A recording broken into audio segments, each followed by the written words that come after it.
Good afternoon, Consul Cunanan. Buddy, please.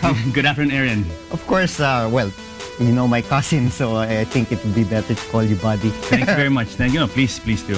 Yes, how can you familiarize, because this is now the first time I hear that there's a consul in Georgia. Yes.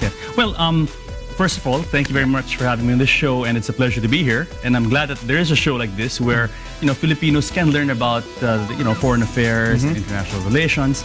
And that being said, I want you to point out that I'm not with the Department of Foreign Affairs. I'm actually appointee of the Ministry of Foreign Affairs of Georgia as an honorary consul.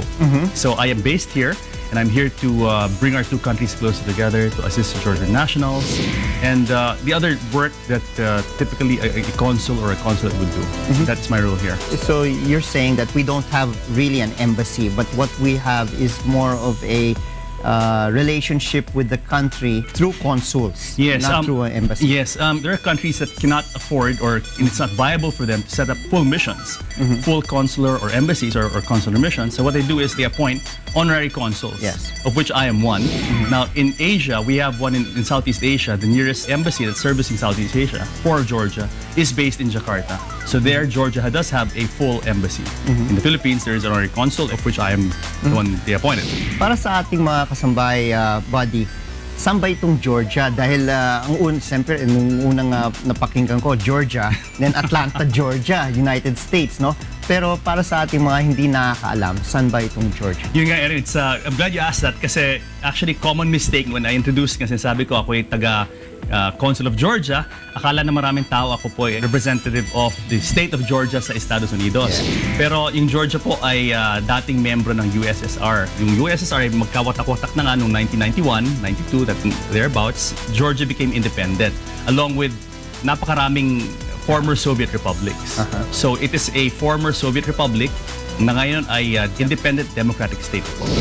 And to refresh also our televiewers, sino ang pinaka masabi natin kilala na personalidad na nanggaling sa Georgia na bago nabiyak yung Soviet Union, kilala rin ng ating mga mamamayan? Yes. Well, one of the most prominent personalities out of Georgia is, of course, the late Edward Shevardnadze. Siya po ay yung last foreign minister ng Soviet Union, nung may Soviet Union pa. And then, nung maging independent na in Georgia, siya ay naging presidente ng Georgia. He was actually the second president of Georgia when Georgia became independent. So he is one of the most famous personalities. As we all know from history, yung kanilang ginawa po to free the world and free the East Bloc, and cause freedom to flourish there was really Gorbachev, Mr. Reagan, Thatcher, and of course people like Edward Shevardnadze, who passed away, by the way, a few months ago. Very sad for all of us in Georgia.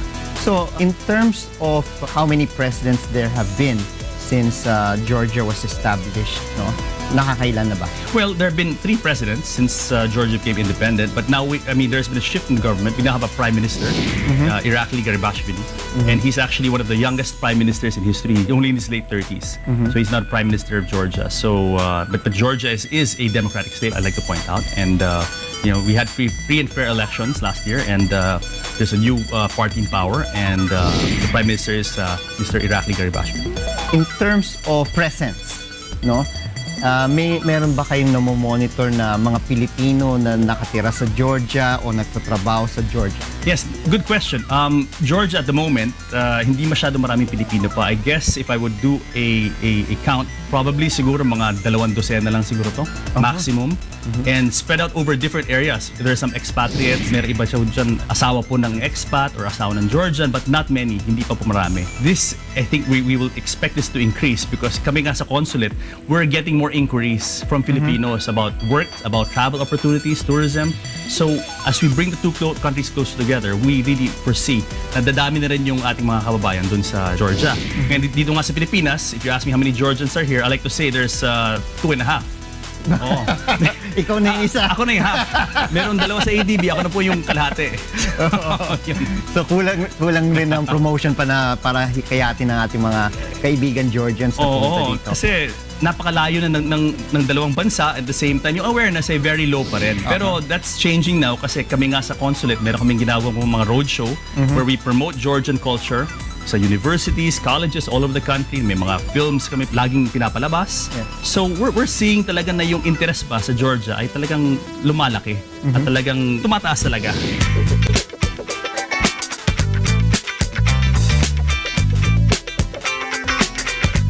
Kailan nagkaroon ng o na-establish itong relationship between the Philippines and Georgia, at least in the level of consul? Yes. Well, they appointed me in 2011.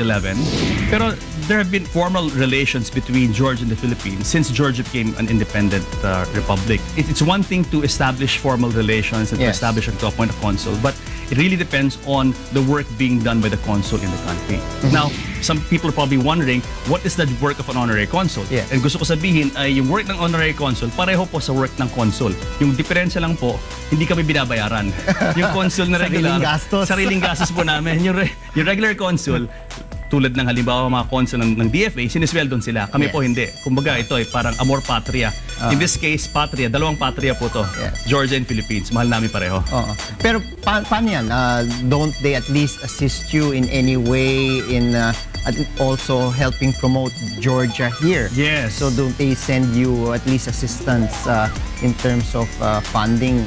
No fun. No, I mean, in terms of funding, no funding whatsoever. But they are very helpful. Let's say if we request for materials, movies, cultural, say, reference materials, books. You know, they're very supportive in that sense. Very supportive. But really, the bulk of the expense, as is the nature of being an honorary consul, lies on the appointee talaga. And your counterpart, well, basically it's the same, no? You said 2011 you were appointed as honorary consul here for Georgia. Yes, as an honorary consul, yes. In Georgia, the Georgian who was appointed honorary consul for the Philippines was also established in 2011. No, he was appointed actually about 5 or 6 years before. His name is Taimuras Chichinadze. Actually, the Georgian government had been wanting to appoint me already since the early 2000s. Because I've been doing a lot of work for Georgia in a private capacity. Very busy at the time, so I didn't really have enough time to pursue it. But then in 2011, because of some consular issues, major consular issues, they decided to formalize this relationship to give me a stronger personality here in the Philippines from which to operate. As honorary consul of Georgia here, what are your functions? As I said, a consul really has several key functions. One of it is assistance to nationals. Yes. And then helping to improve bilateral relations, cultural, economic, that sort of thing. And then visa inquiries as well. We get a lot of visa inquiries. We don't issue visas here in the Philippines because Filipinos have to get their visas from Jakarta. Originally, until about last month, Filipinos could go to Georgia and get their visas there upon arrival. On arrival. But then because Georgia is trying to get its act in sync with that of the EU, now there's a change in regulation and Filipinos have to go to Jakarta to apply. They have to send their passports there. So how long will the process take? It's not long, maybe maximum 2 weeks, including the courier, The sending by service. courier Yes. to Indonesia. And then the visa that is granted is for how long? Usually it's about a month. But depending on the case, again, if you're going for business, there are different requirements. Now, if you go often, then they can give multiple entry visas. So it depends on the need and the requirements. Where is physically your consul or consular office located at? We have two. We have a consular office in Baguio City. Oh, Because Baguio, the summer capital. But we also have a satellite office here in Metro Manila. And why Baguio?